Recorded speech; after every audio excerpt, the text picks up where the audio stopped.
All right, and we're on. So we're going to look now at BLASTx versus BLASTp.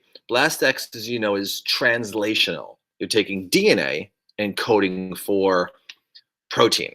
That's why the numbers here, as you can see, is query 72 to M, query L380. That's a difference of 309.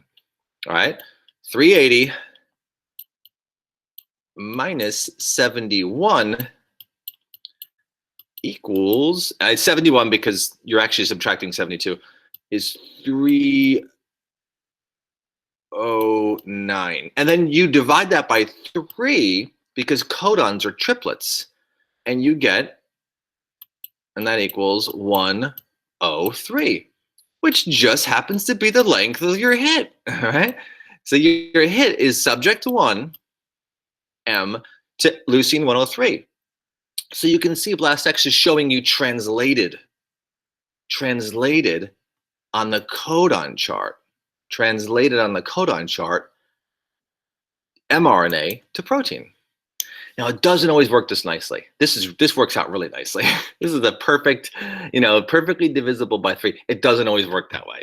You can actually see there's mutations here. There's mutation, right? So these are all DNA mutations causing protein mutations. This is normal. That's evolution. It's nature selecting for the best protein. But this shows evolutionary relationships, evolutionary divergence.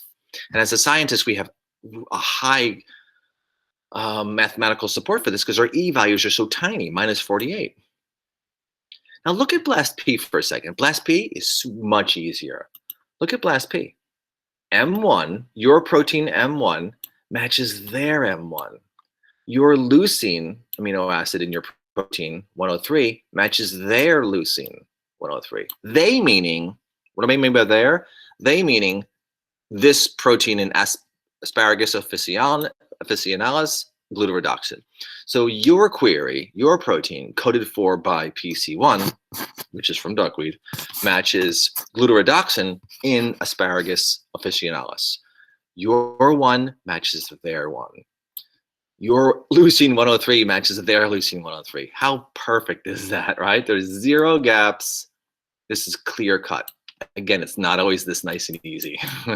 It's not always this clear.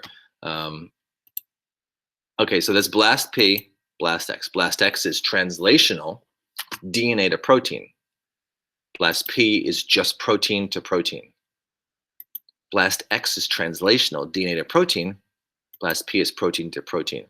BLASTx confuses people the most because you might look at this and go, wait a minute, that's not DNA, Jones. You're right, it's not, but it's showing you the protein language that it would code. All right, BLASTx versus P.